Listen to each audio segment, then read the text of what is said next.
के लिए कहा था, आपने तो बाण भी चढ़ा दिया। तो भगवान श्री राम ने कहा, मुनिवर,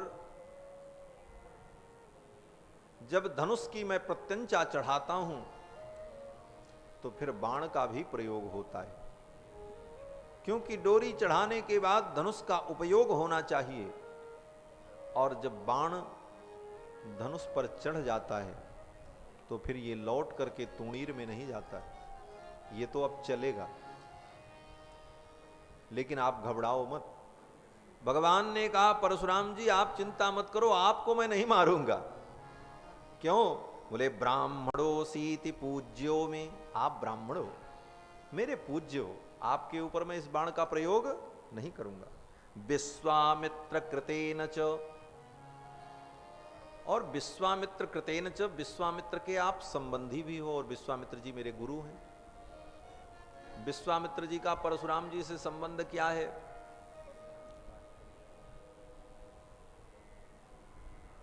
बोले, विश्वामित्र जी महाराज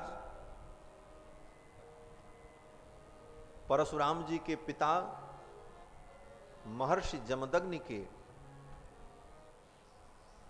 मामा हैं।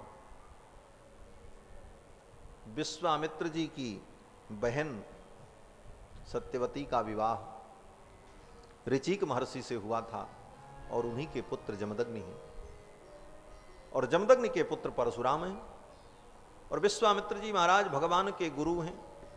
तो भगवान ने कहा कि ब्राह्मणो सीति पूज्यो में विश्वामित्र कृतेन तो तस्माच्छक्तो न ते राम मोक्तुम प्राणहरम सरम।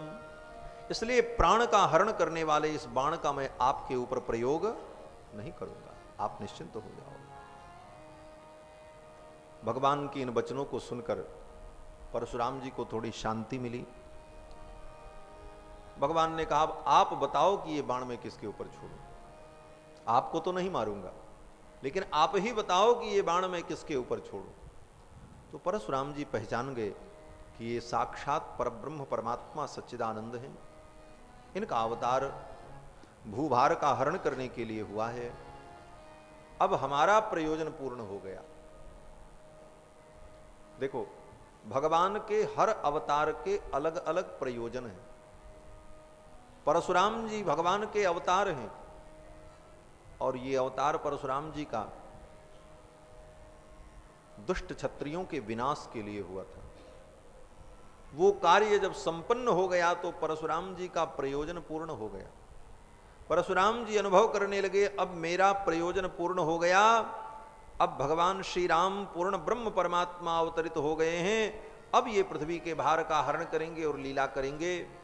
परशुराम जी महाराज ने भगवान के चरणों में प्रणाम किया और कहा, हे प्रभु, आप अपने इस बाण के द्वारा मेरे पुण्य को नष्ट कर दीजिए। जिन पुण्यों के प्रभाव से मैंने अनेक अनेक लोकों को जीत लिया है, उन सारे पुण्यों को आप समाप्त कर दीजिए। पुण्य को समाप्त करने की बात परशुराम जी क्यों करते हैं? क्योंकि पुण्य भी बंधन का कारण है। पाप जितना बंधन का कारण है, पुण्य भी उतना ही बंधन का कारण है। गीता में भगवान श्री कृष्ण कहते हैं कि शुभाशुभ फलैरेवं मोक्षसे कर्म बंधनैः। शुभ अशुभ ये दोनों कर्म बंधन के कारण। पाप होगा तो जीव नरक में जाएगा, पुण्य होगा तो स्वर्ग जाएगा, पुण्य भोग करके फिर मृत्युलोक में आएगा, नरक में पाप का फल भोग करके फिर मृत्युलोक में आएगा।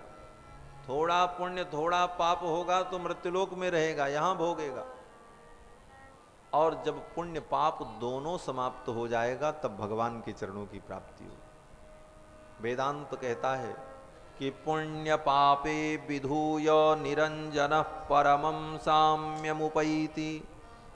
पुण्य पाप दोनों के धुन जाने पर जीव को निरंजन शांति की प्राप्ति होती है। तब जीव निरंजन होकर परम शांति को प्राप्त करता है। इसलिए परशुराम जी महाराज ने कहा, पाप तो मेरे जीवन में है नहीं, आप मेरे पुण्य को समाप्त कर दो। मैं जानता हूं कि अक्षय्यम मधुहंतारम, आप मधु और कैटभ का उद्धार करने वाले साक्षात नारायण हैं। जानामि त्वाम सुरेश्वरम, आप देवताओं के भी ईश्वर हैं। धनुषोस्य परामर्शात, क्योंकि आपने इस पर पुरंजे धनुष पर जो प्रत्यंचा चढ़ा दी, ये किसी जीव के बस की बात नहीं है। परमात्मा ही इस धनुष पर प्रत्यंचा चढ़ा सकता है। स्वस्तुतेस्तु परंतप, हे परंतप, हे राम तुम्हारा कल्याण हो, ऐसा कह करके परशुराम जी ने भगवान को आशीर्वाद दिया, भगवान का मंगलाशासन किया और भगवान से कहा कि आप मेरे पुण्यार्जित लोकों को नष्ट कर दीजिए, लेकिन मेरी गति को आप बाधित मत करिएगा। परशुराम जी की गति बड़ी विलक्षण है। पूरी पृथ्वी की परिक्रमा करके, पूरी पृथ्वी पर भ्रमण करके रात्रि में परशुराम जी महाराज महेंद्राचल पर्वत पर चले जाते हैं और वहीं जाकर के विश्राम करते हैं। क्यों? क्योंकि परशुराम जी ने संपूर्ण पृथ्वी को क्षत्रियों से छीन लिया था, अपने पराक्रम से जीत लिया था। बोले महाराज छीन लिया तो परशुराम जी की हो गई? बोले पृथ्वी की यही विशेषता है, वीर भोग्या वसुंधरा, ये वीरों के द्वारा भोग्य। परशुराम जी ने संपूर्ण पृथ्वी को क्षत्रियों से छीन लिया, जीत लिया, और उसके बाद महर्षि कश्यप को संपूर्ण पृथ्वी का दान कर दिया। इसीलिए मनु जी महाराज ने मनु स्मृति में लिखा है कि ये सारी पृथ्वी ब्राह्मण की है। ब्राह्मणो जायमानो ही पृथिव्याम अधिजायते, क्योंकि महर्षि परशुराम ने संपूर्ण पृथ्वी को जीत करके महर्षि कश्यप को दे दिया था। फिर कश्यप जी ने कहा ठीक है राजकाज करो, तुम लोग क्षत्रिय लोग राज चलाओ, लेकिन इसको कभी अपना मत समझना। तो परशुराम जी ने संपूर्ण पृथ्वी को महर्षि कश्यप को दान कर दिया। तो दान दी गई वस्तु का उपभोग नहीं करना चाहिए। दान देने के बाद दानदाता अगर उस वस्तु का उपभोग करे तो उसे पाप लगता है, दत्तापहार दोष लगता है।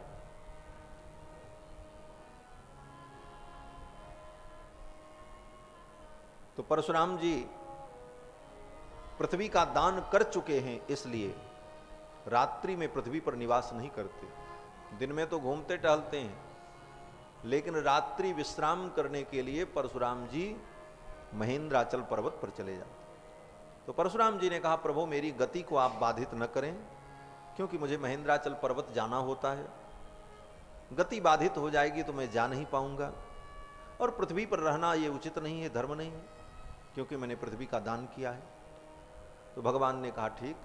ठाकुर जी ने अपने बाण के द्वारा परशुराम जी के संपूर्ण पुण्यार्जित लोकों को समाप्त कर दिया, उनकी गति को छोड़ दिया। परशुराम जी ने भगवान को मानसिक प्रणाम किया और भगवान ने परशुराम जी को प्रत्यक्ष प्रणाम किया, क्योंकि परशुराम जी ब्राह्मण हैं, भगवान क्षत्रिय कुल में उत्पन्न हैं, धर्म की मर्यादा है, वर्ण की मर्यादा है, इसलिए मर्यादा पुरुषोत्तम राम ने परशुराम जी को प्रणाम किया। और चलते चलते परशुराम जी ने कहा कि न चेयम तव काकुस्थ ब्रीडा भवितुमर्हति। परशुराम जी कहते हैं हे ककुस्थ कुलभूषण राम, संकोच मत करना, लज्जा का अनुभव मत करना कि मैंने एक ब्राह्मण को पराजित कर दिया, इस बात का तुम्हारे मन में खेद हो। क्योंकि परशुराम जी जानते हैं कि राम शील निधान है, कहीं इनके मन में इस बात का दुख हो कि मेरे द्वारा एक ब्राह्मण का अपमान हो गया, इस बात से इनका मुखमंडल मलिन हो जाए। तो परशुराम जी ने पहले ही कह दिया कि न चेयम तव काकुस्थ ब्रीडा भवितुमर्हति। इस बात को लेकर के आप ब्रीडा का, लज्जा का अनुभव मत करना, क्योंकि त्वया त्रैलोक्यनाथेन, आप त्रैलोक्य के नाथ हैं, त्रिलोकी नाथ हैं, त्रिलोक के अधीश्वर हैं।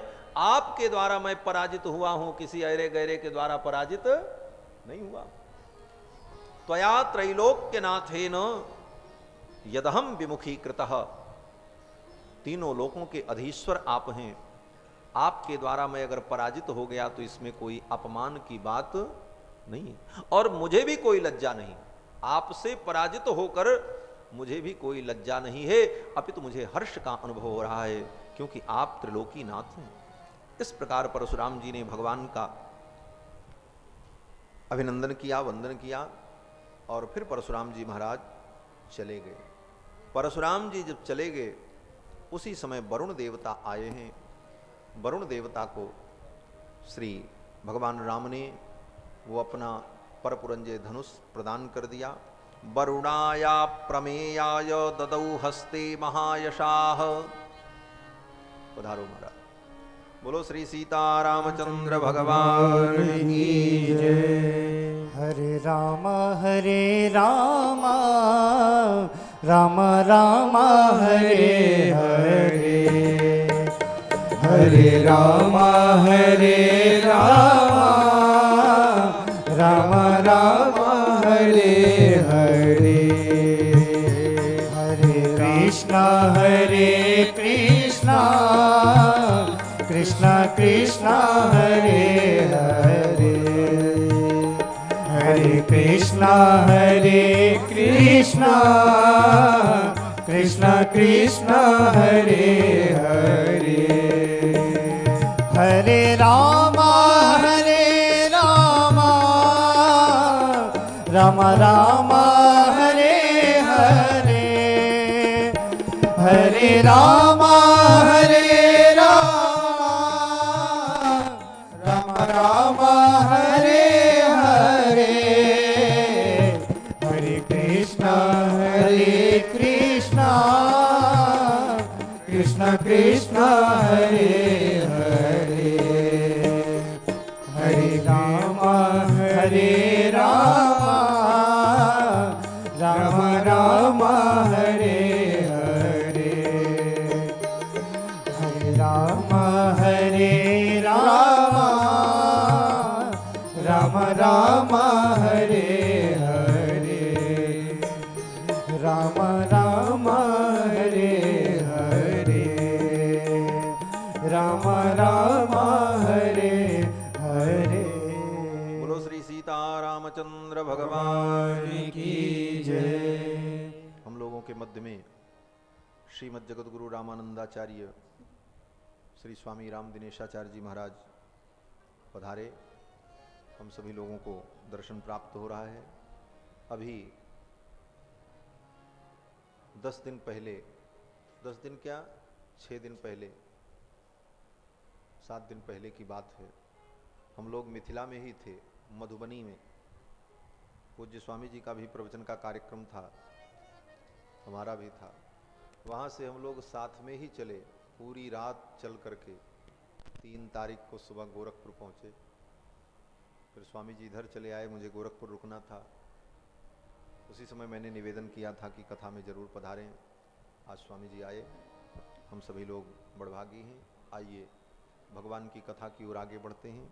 बोलो श्री सीतारामचंद्र भगवान की जय। उसी समय वरुण देवता आए और भगवान श्री राम ने वो धनुष वरुण देवता को प्रदान कर दिया।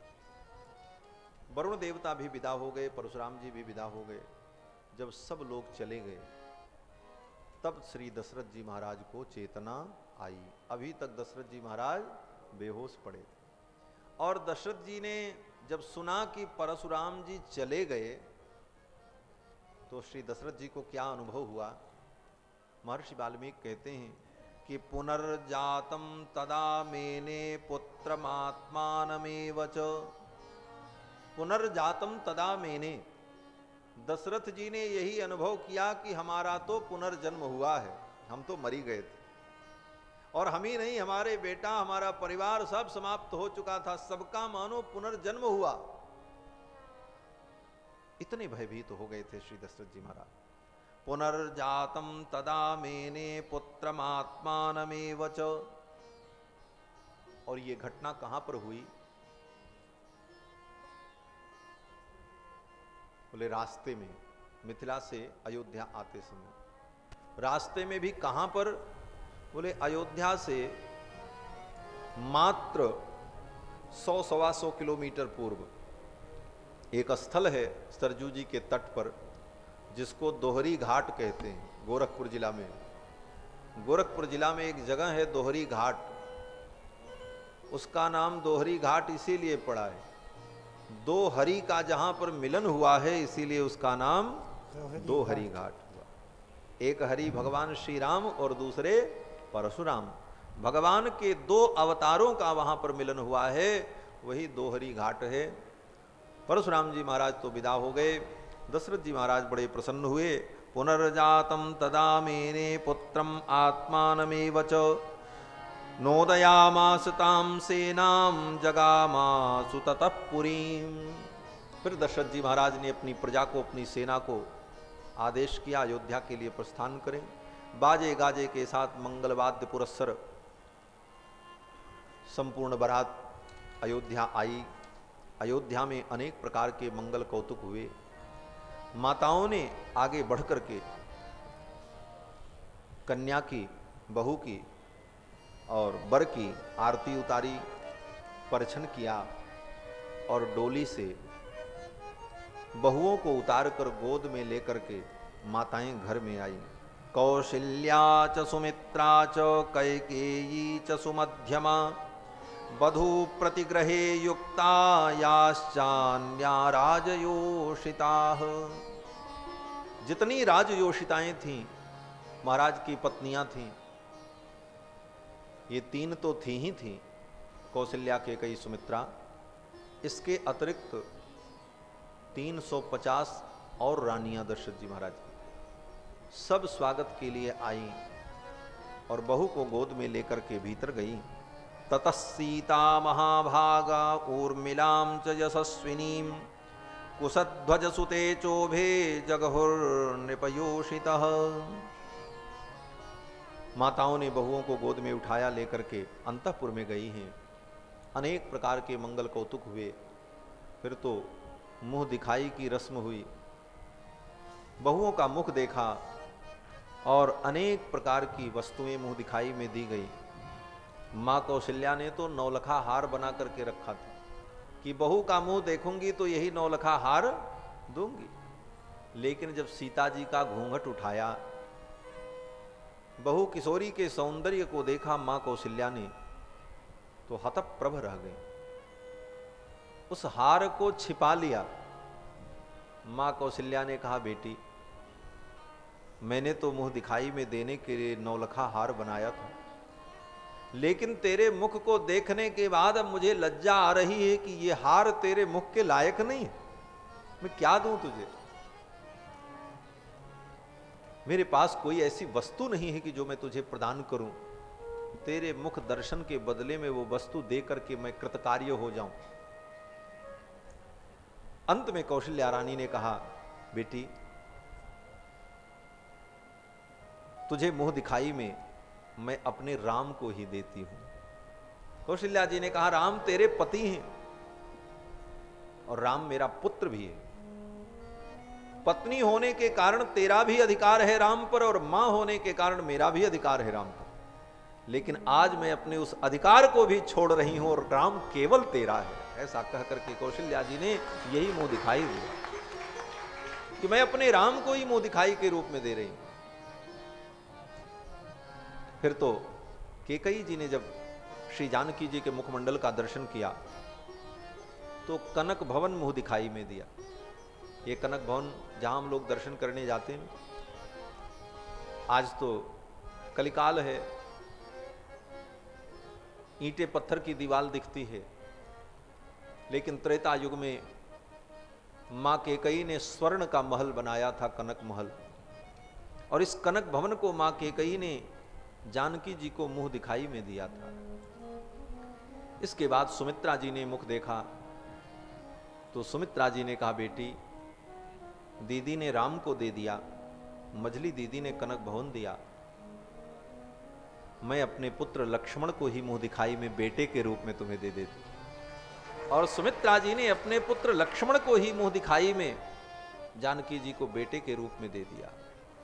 उसी दिन से लक्ष्मण जी की मां श्री जानकी और पिता तो भगवान पहले से हैं ही। अद्भुत आनंद हुआ है। बहुत देर तक ये सारी विधि चलती रही मुंह दिखाई की। दशरथ जी बार बार घूम घूम करके आंगन तक आते, फिर लौट जाते, माताओं की ये लीला देख करके, स्त्रियों के इस विधि विधान को देख करके। अंत में दशरथ जी से रहा नहीं गया। दशरथ जी ने कहा, कौशल्य अब ये सब बंद करो, बहू को घर में ले जाओ, कुछ खिलाओ पिलाओ। इतनी दूर से आई है, वधू अभी बेटी है, बच्ची है, और बच्चों को तो बहुत समय से भूख लग जाती, इसलिए ले जाओ बहू को। बहू अभी छोटी है, बिटिया है, ज्यादा श्रम होगा, ये ठीक नहीं। दशरथ जी महाराज कहते हैं, परिग्रह बधू बधू लड़किनी, बधू लड़किनी परिग्रह आई, बधू लड़किनी परिग्रह आई।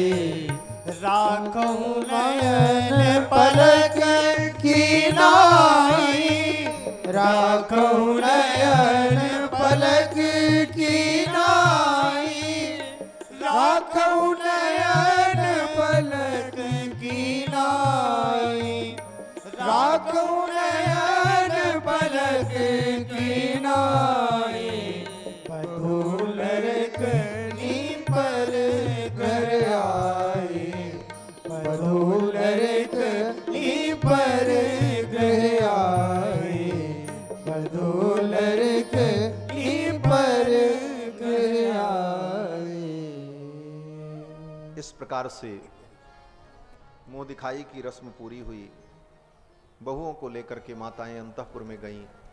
फिर तो अयोध्या में अनेक प्रकार के मंगल कौतुक हुए। जब ते राम ब्याहे घर आए, नित नव मंगल मोद बधाए। जब ते राम ब्याह घर आए, जब ते राम ब्याह घर आए, नित नव मंगल मोद बधाए, नित नव मंगल मोद बधाए। भुवन चारी दस भूधर भारी, भुवन चारी दस भूधर भारी।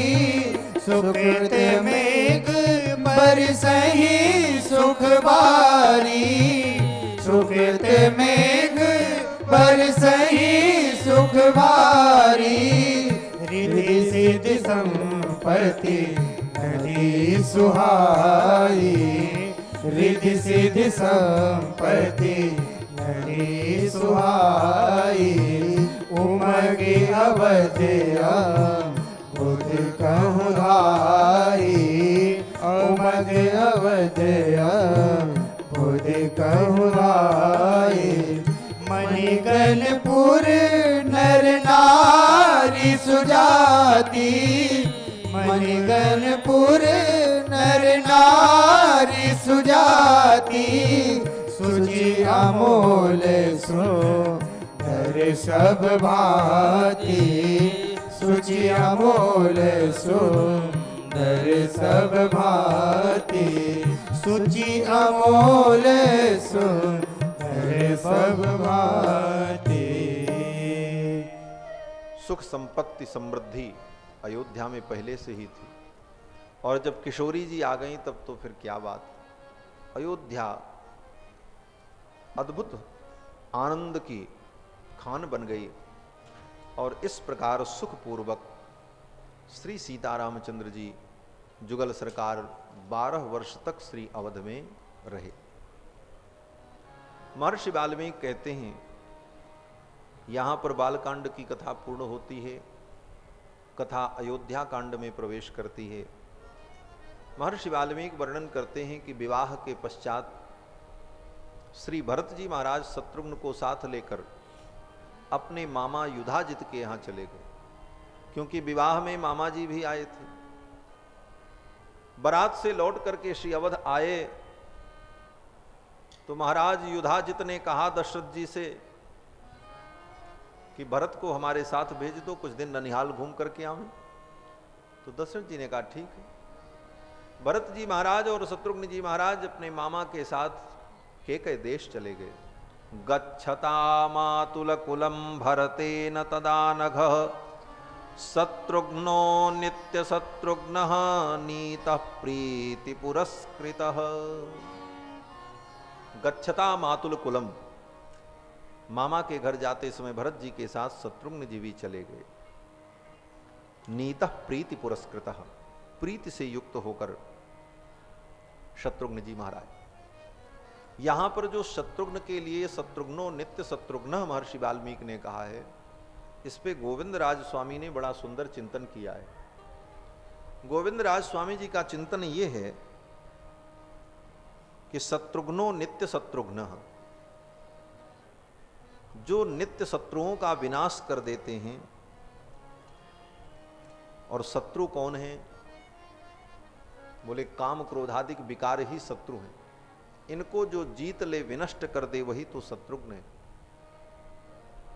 सामान्य काम क्रोधादिक पर तो विजय हर व्यक्ति प्राप्त कर लेता है, लेकिन भगवत दर्शन, भगवान की सेवा की जो कामना है,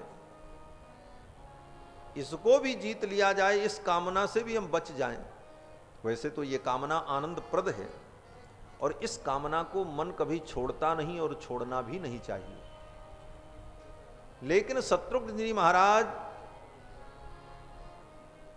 भागवत सेवा को प्रधान मानते हुए भगवान की सेवा से भी अपने मन को हटा लेते हैं। यही अनुभव किया है गोविंद राज स्वामी। राम जी की सेवा से ज्यादा प्रीति भगवान के भक्त की सेवा में है। इस भाव से भरत की सेवा के लिए शत्रुघ्न जी महाराज चले गए। शत्रुघ्नो नित्य शत्रुघ्नो नीत प्रीति पुरस्कृतः। और आनंद पूर्वक भरत जी के साथ शत्रुघ्न जी केकय देश में रहते हैं।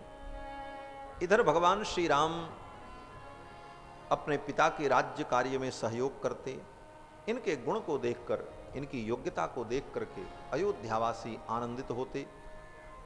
महर्षि वाल्मीकि ने अयोध्या कांड के प्रथम सर्ग में भगवान के अनेक गुणों का चिंतन किया है। बालकांड में प्रारंभ में अनेक गुणों का चिंतन हुआ है और यहां फिर गुणों का चिंतन कर रहे हैं।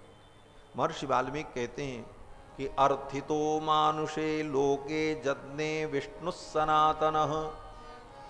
देवताओं की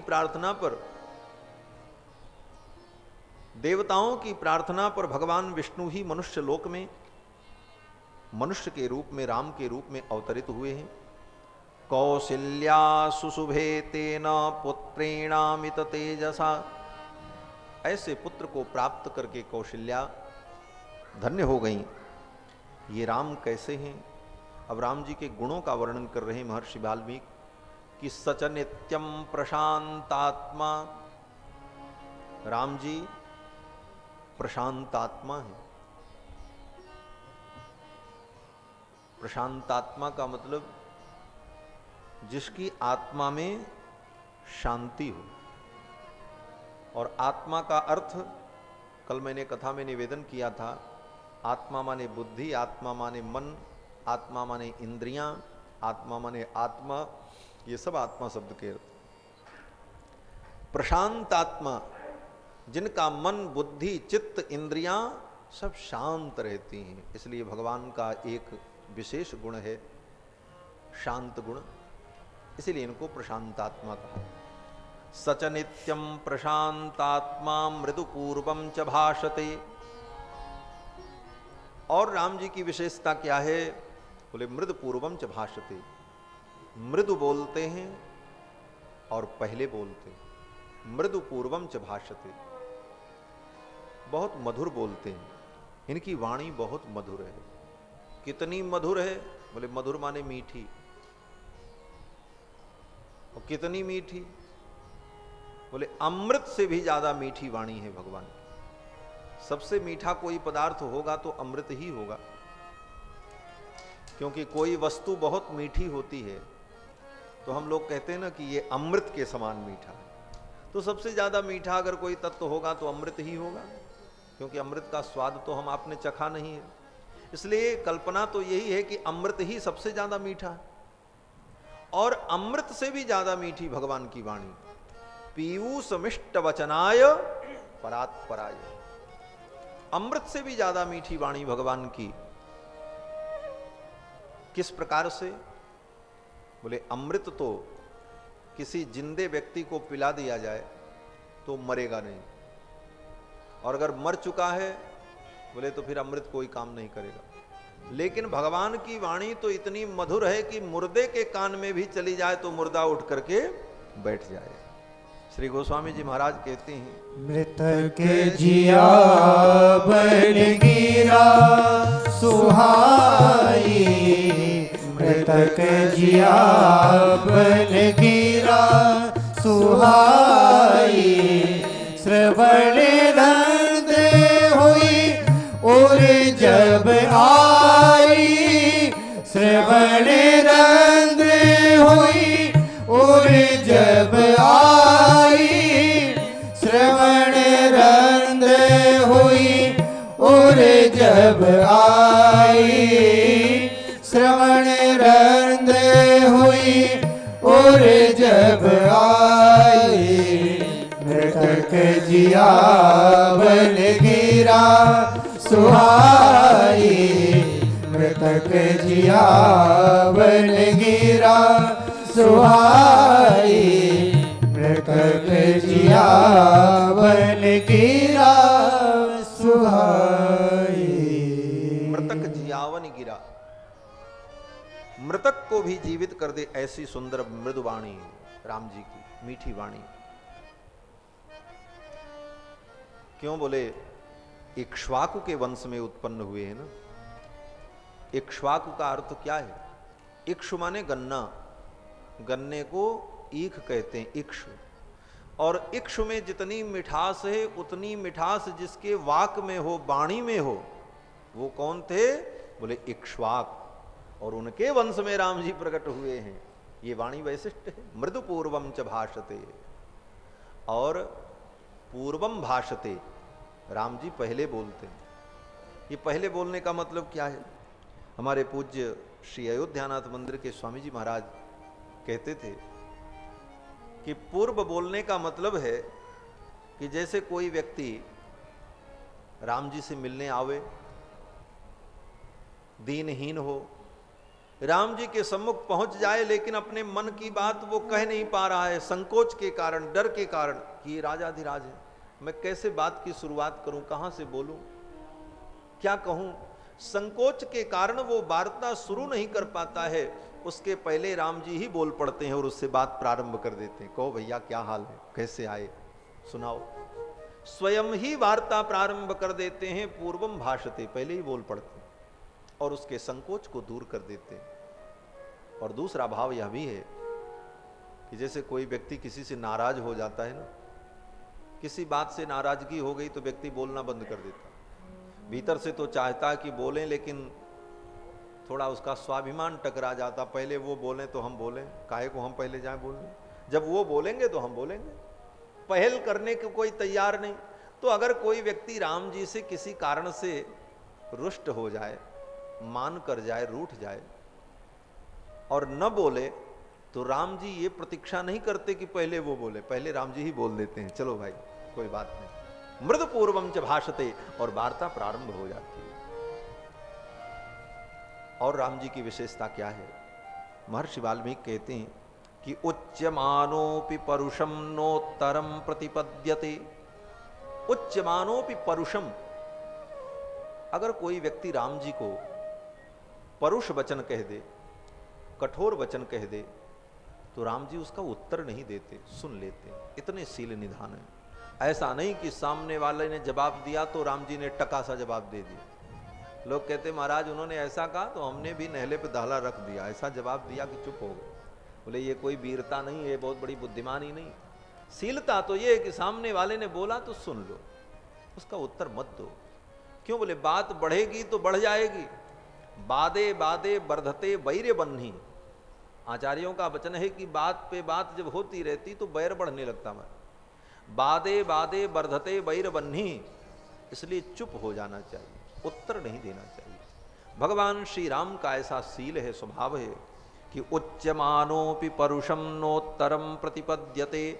कोई परुष वचन भी बोल दे तो राम जी उत्तर नहीं देते। और विशेषता क्या है? बोले कदाचिदुपकारेण कृते नैकेन तुष्यति।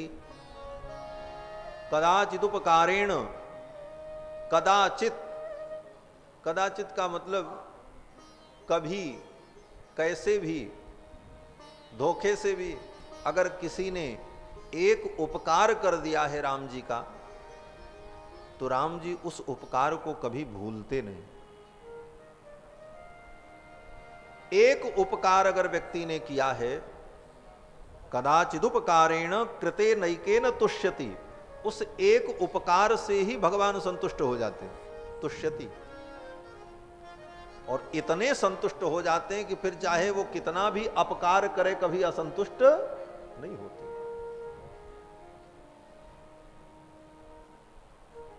न स्मरत्यपकाराणाम शतमप्यात्मवत्तया।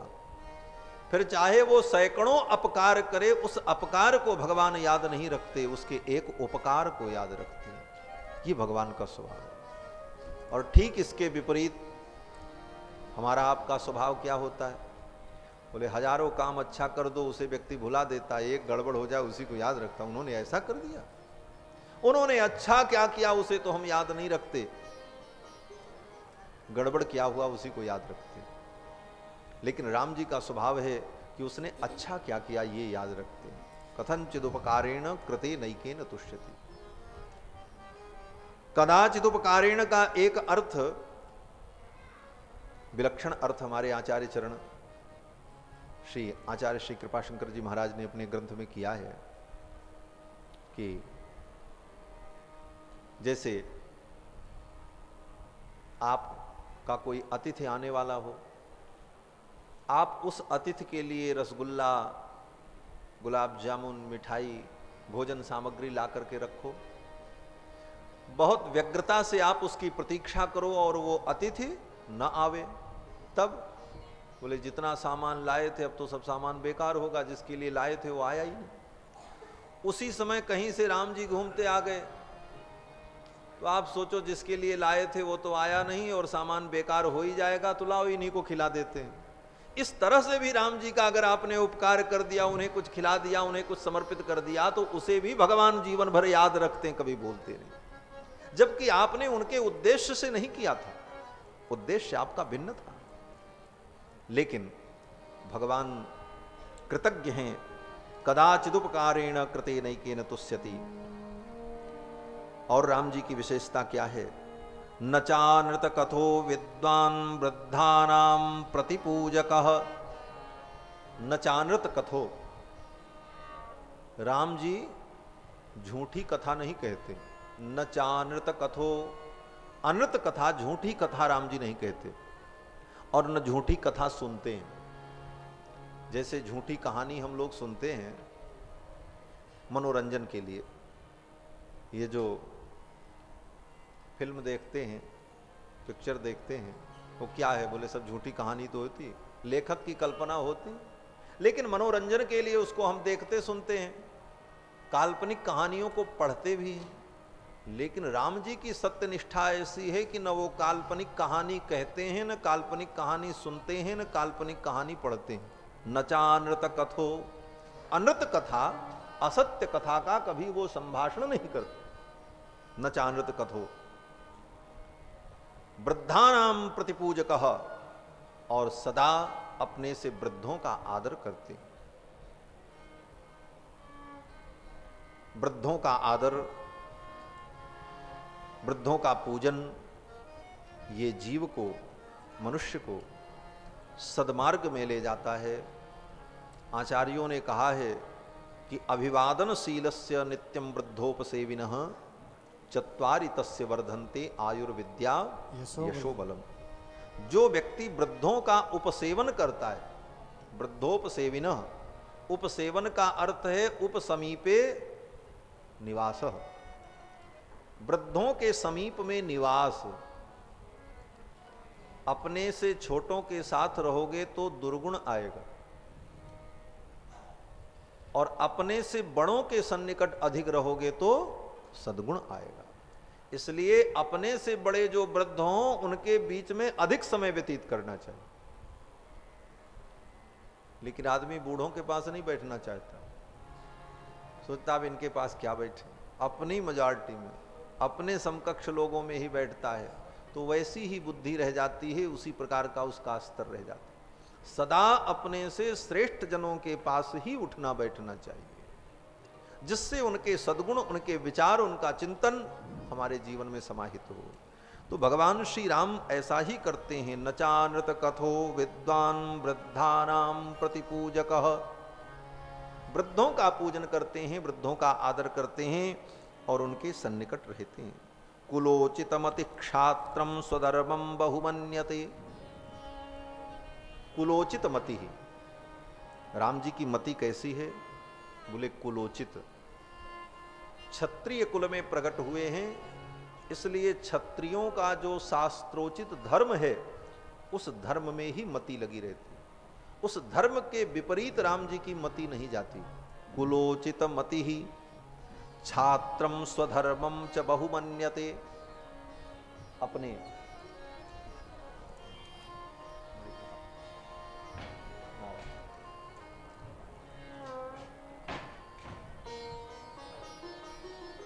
क्षात्रम स्वधर्मम बहुमन्यते, अपने क्षात्र धर्म को पर्याप्त मानते हैं। ये शब्द तो बहुत छोटा है, लेकिन इसका भाव बड़ा गंभीर है, जो हमको आपको भी अपने जीवन में समझना चाहिए। कहते हैं छात्रम स्वधर्मम बहुमन्यते, छात्र धर्म माने क्षत्रियों का धर्म। राम जी का जो अपना छात्र धर्म है उस धर्म को ही राम जी बहुमन्यते, बहु माने पूर्ण मन्यते, उसको ही पूर्ण मानते हैं। और यही वर्णाश्रम की मर्यादा है, अपने वर्ण के धर्म को ही अपने लिए हम पूर्ण माने। अर्थात दूसरे का धर्म कितना भी अच्छा हो, लेकिन हमारे लिए जो शास्त्र धर्म है वही हमारे लिए पूर्ण कल्याण कारक है, वही हमारे लिए पर्याप्त है। किसी दूसरे के धर्म की हमें आवश्यकता नहीं। गीता में भगवान ने इसी को कहा, स्वधर्मे निधनम श्रेयः परधर्मो भयावह। तो अपने स्वधर्म को, छात्र धर्म को ही बहुमन्यते, उसी को पूर्ण मानते हैं, उसके अतिरिक्त किसी धर्म की उन्हें अपेक्षा नहीं। लौकिके समयाचारे कृतकल्पो विशारदः, लौकिके समयाचारे, और लोक व्यवहार में भी राम जी इतने निपुण हैं। समयाचारे, किस समय क्या करना चाहिए, इसका भी बहुत अच्छे ढंग से अनुभव है ठाकुर को। कृतकल्पो विशारदः, वैहारिकाणाम शिल्पानाम विज्ञातार्थ विभागवित्, वैहारिक जो शिल्प हैं, वैहारिक जो कला है, उस कला के भी पंडित हैं राम जी। ये वैहारिक कला क्या है? वैहारिकाणाम शिल्पानाम, वैहारिक माने बिहार में आनंद का संवर्धन करने वाली कला। नाम कृतकल्पो विशारदः, वैहारिक कलाओं में भी राम जी निपुण हैं। हमारे पूज्य स्वामी जी महाराज कहा करते थे कि लोग कहते हैं कि कन्हैया ही बंसी बजाते थे, राम जी को तो बंसी बजाने नहीं आता होगा। भैया, कन्हैया तो केवल बंसी बजाते थे, राम जी तो सब वाद्य बजाते थे। वैहारिकाणाम शिल्पानाम, जितने कला थी, तबला मृदंग सितार वीणा वाद्य, जितने वाद्य हैं 4 प्रकार के, समस्त वाद्यों को बजाने, गाने, नर्तन, सभी कलाओं में निपुण हैं राम जी महाराज। महर्षि वाल्मीकि कहते हैं वैहारिकाणाम शिल्पानाम विज्ञातार्थ विभागवित्। राम जी के इन दिव्य गुणों को देखकर, इनके चरित्र से संतुष्ट होकर दशरथ जी महाराज ने मन में विचार किया कि क्यों न मैं अपने पुत्र राम को युवराज पद पर अभिषिक्त कर दूं, और भी यह भी आनंद मैं अपने जीवन में अनुभव कर लूं, अपने राम को राजा के रूप में देख करके मैं धन्य हो जाऊं। और ये विचार दशरथ जी के मन में क्यों आया?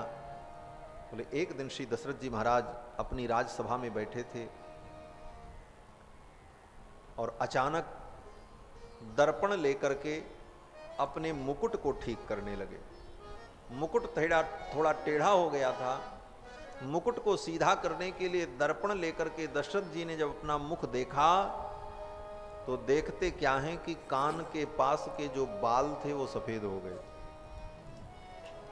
दशरथ जी ने सोचा बुढ़ापा आ गया है।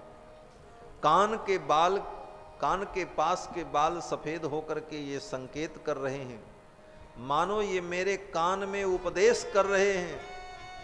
क्या उपदेश कर रहे हैं?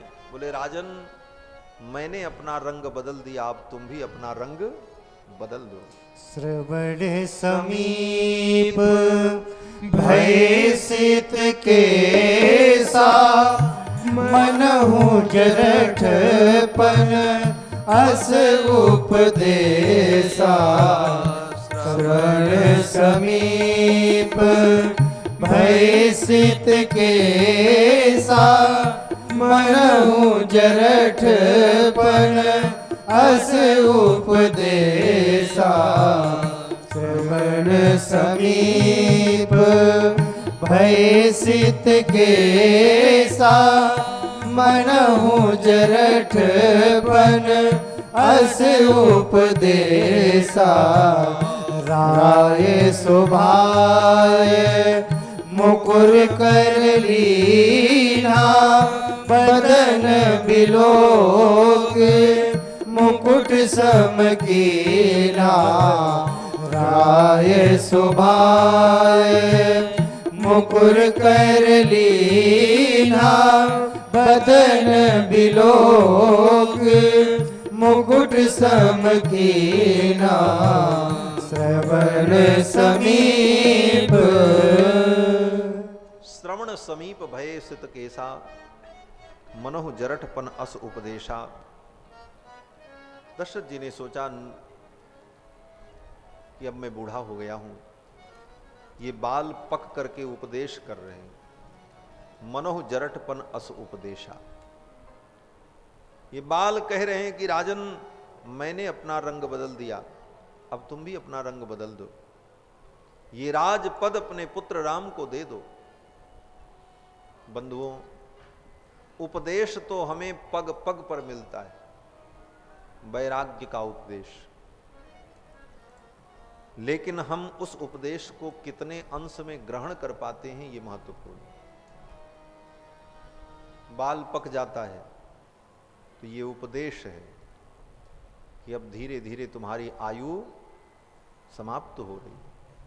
केस बाल सफेद हुए जब चमड़ी लटकी जाती है, कमर ये टेढ़ी टेढ़ी होकर सिग्नल डाउन बताती है, हो जाओ तैयार गाड़ी स्टेशन पर आती है। जाने की तैयारी करनी, मानो ये संकेत हो रहा है। हो जाओ तैयार गाड़ी स्टेशन पर आती है। हो जाओ तैयार गाड़ी स्टेशन पर आती है। हो जाओ तैयार गाड़ी स्टेशन पर आती है। केश बाल सफेद हुए जब चमड़ी लटकी जाती है, कमर ये टेढ़ी टेढ़ी होकर सिग्नल डाउन बताती है, हो जाओ तैयार गाड़ी स्टेशन पर आती। ये उपदेश है, लेकिन इस उपदेश को हम समझ नहीं पाते। दांत हिलने लगते हैं, बोले हम दूसरा दांत लगवा लेंगे, लेकिन वो दांत हिल करके कहते हैं कि अब तुम्हारी हड्डी हड्डी हिलेगी, संसार छूटेगा, भगवान में मन लगाओ। लेकिन व्यक्ति अपने मन को भगवान की ओर नहीं ले जा पाता।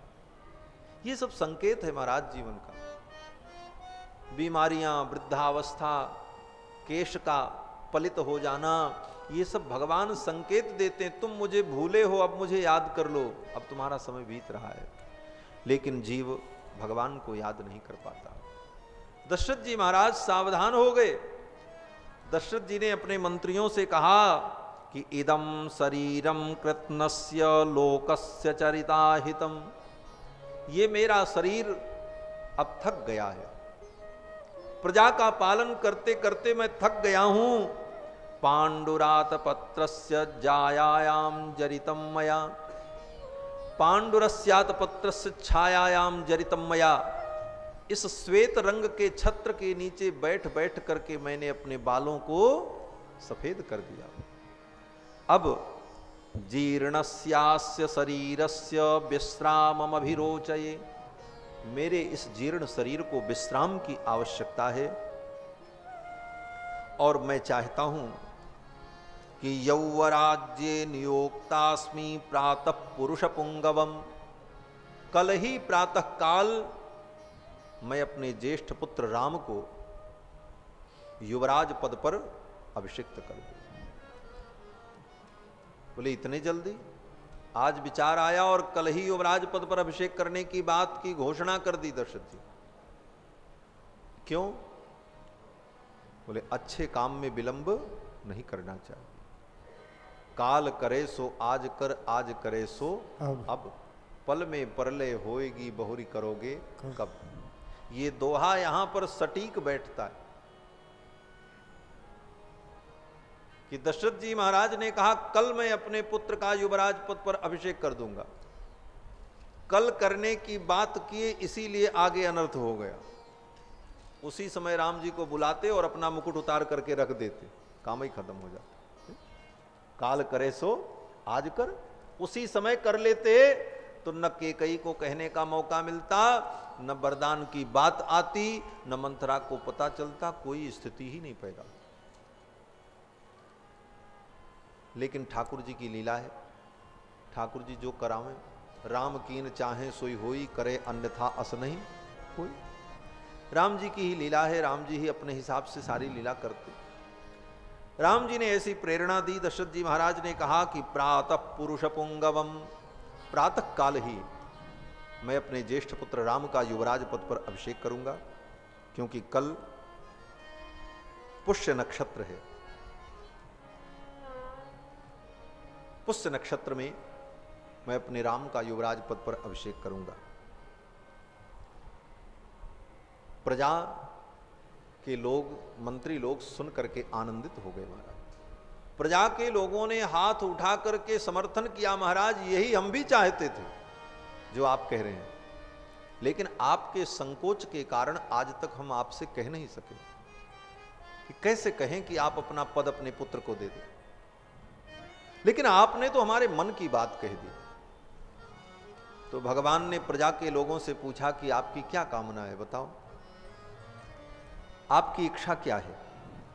तो प्रजा के लोगों ने हाथ उठाकर एक स्वर में कहा कि इक्षामो हि महाबाहुम रघुवीरम महाबलम गजेन महतायांतम रामम छत्रामृताननम।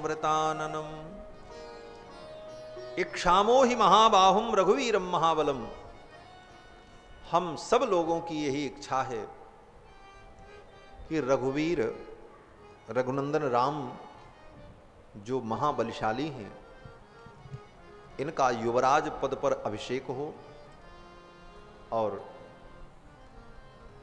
शत्रुंजय नाम के हाथी के ऊपर सोने का हौदा कसा जाए और उस हौदे में राम जी विराजमान हो, गजेन महतायांतम, और उस शत्रुंजय हाथी पर बैठ करके अयोध्या में इनकी शोभा यात्रा निकाली जाए और इनके सिर पर छत्र लगा हो। गजेन महतायांतम रामम छत्रा व्रताननम, और कैसा छत्र हो, बोले ऐसा छत्र हो जिसकी झालर इतनी लंबी हो कि राम जी का आनन उससे आवृत हो जाए।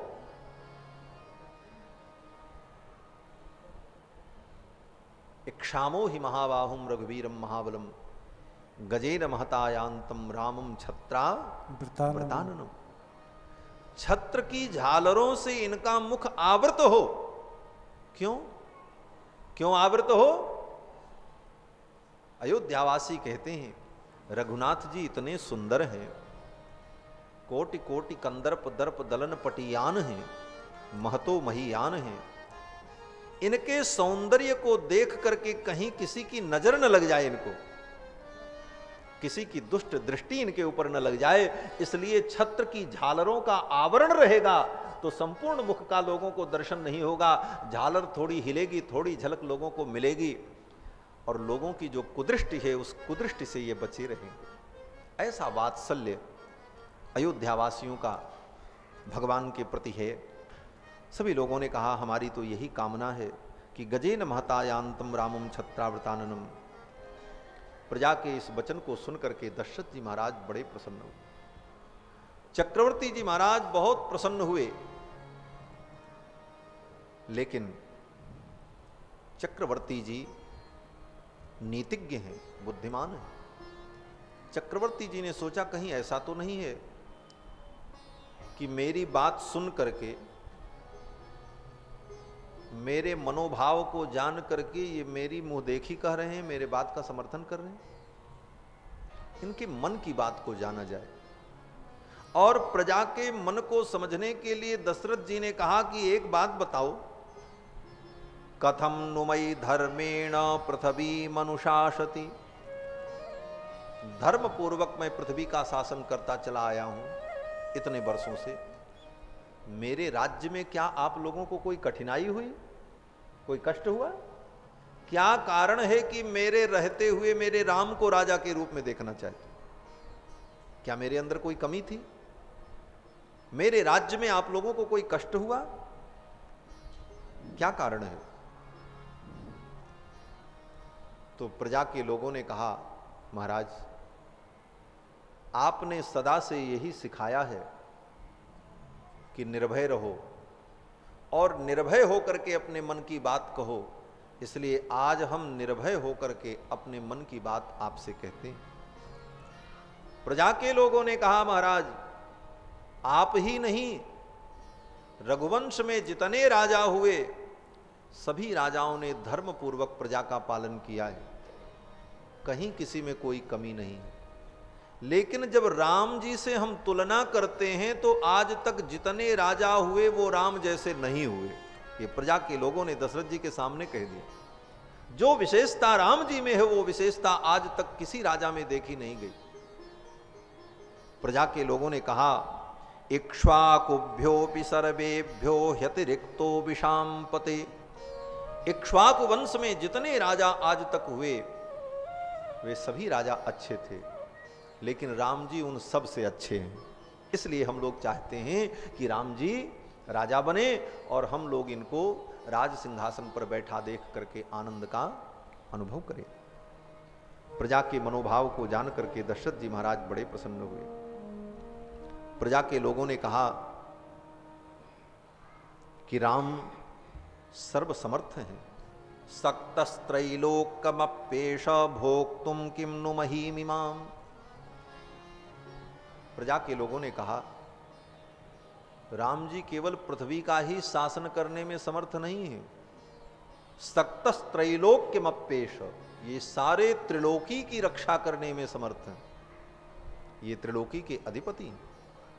नास्य क्रोध प्रसादश्च, इनका क्रोध और इनकी कृपा दोनों अमोघ है।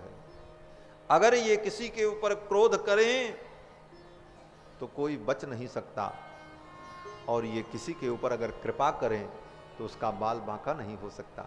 ये सर्वसमर्थ हैं, इसलिए हम लोग चाहते हैं कि ये अयोध्या के राजा बने। दशरथ जी महाराज सुन करके बड़े प्रसन्न हुए। मंत्रियों से सलाह ली। मंत्रियों ने कहा महाराज, आपने जो निर्णय किया है यही उचित है। तो दशरथ जी ने कहा तो अब विलंब करना ठीक नहीं है। ये चैत्र का महीना चल रहा है और कल पुष्य नक्षत्र है, कल ही राम जी का युवराज पद पर अभिषेक हो जाए। तिथि कौन सी थी? बोले चैत्र के महीने में पुनर्वसु नक्षत्र जब होता है तो रामनवमी होती है, और जिस दिन राम जी का जन्म था उसी दिन दशरथ जी के मन में ये भाव आया, और दूसरे दिन पुनर्वसु के बाद पुष्य नक्षत्र है, दूसरे दिन अभिषेक की बात कह दी। दशरथ जी कहते हैं कि चैत्र श्रीमान अयम मासः पुण्यः पुष्पित काननः यौवराज्याय रामस्य सर्वमेवोपकल्प्यताम्। राम को युवराज पद पर प्रतिष्ठित करने के लिए सभी वस्तुओं का संग्रह किया जाए। आदेश दे दिया। सेवक लोग दौड़ पड़े, अभिषेक की सारी सामग्री संग्रहित की जाने लगी। संग्रहित क्या करना था, सब कुछ तो था ही, कहीं से कुछ लाना तो था नहीं। समस्त तीर्थों का जल अयोध्या में सदा रखा रहता था, कब क्या जरूरत पड़ जाए, चक्रवर्ती सम्राट है। सेवक इतने शिथिल नहीं है, पहले से ही सारी सब व्यवस्था थी, समस्त प्रकार की सामग्रियां थी, केवल उनको ला करके उपस्थित करना था। सारी तैयारी हो गई। श्री दशरथ जी महाराज ने अपने मंत्री सुमंत से कहा कि मैं अपने ज्येष्ठ पुत्र राम को देखना चाहता हूं, मेरे राम को मेरे पास बुला करके ले आओ। दूत लोग गए, जाकर के भगवान श्री राम से कहा कि प्रभु श्री चक्रवर्ती जी महाराज आपसे मिलना चाहते हैं। भगवान राम अपने महल से चल पड़े। राम जी चक्रवर्ती जी का दर्शन करने के लिए जब चले तो रास्ते में जिन लोगों ने राम जी को देखा, देख करके लोग अभिभूत हो गए। महर्षि वाल्मीकि कहते हैं कि चंद्रकांताननम रामम अतीव प्रिय दर्शनम। चंद्रकांताननम नामम, चंद्रमा की कांति के समान जिनके मुख की कांति है, ऐसे राम के मुखमंडल का दर्शन करके अयोध्यावासी भाव विभोर हो गए। उनके चित्त का मानो राम जी ने अपहरण कर लिया। सबके चित्त को ठाकुर ने चुरा लिया। ठाकुर जी चित्त चोर है ना, जो इनका दर्शन करता है उसके चित्त को चुरा लेते हैं। इसीलिए पद है चित्त चोरन छवि रघुवीर। चित चोरन छवि रघुवीर की, चित चोरन छवि रघुवीर की, चित चोरन छवि रघुवीर की, चित चोरन छवि रघुवीर की। बनी रहत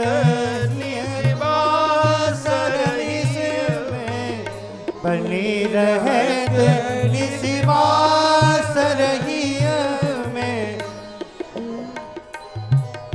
सिवास रहिया में, छवि लग सिया रघुवीर की, चित चोरन छवि रघुवीर की, चित चोरन छवि रघुवीर की, चित चोरन छवि रघुवीर की।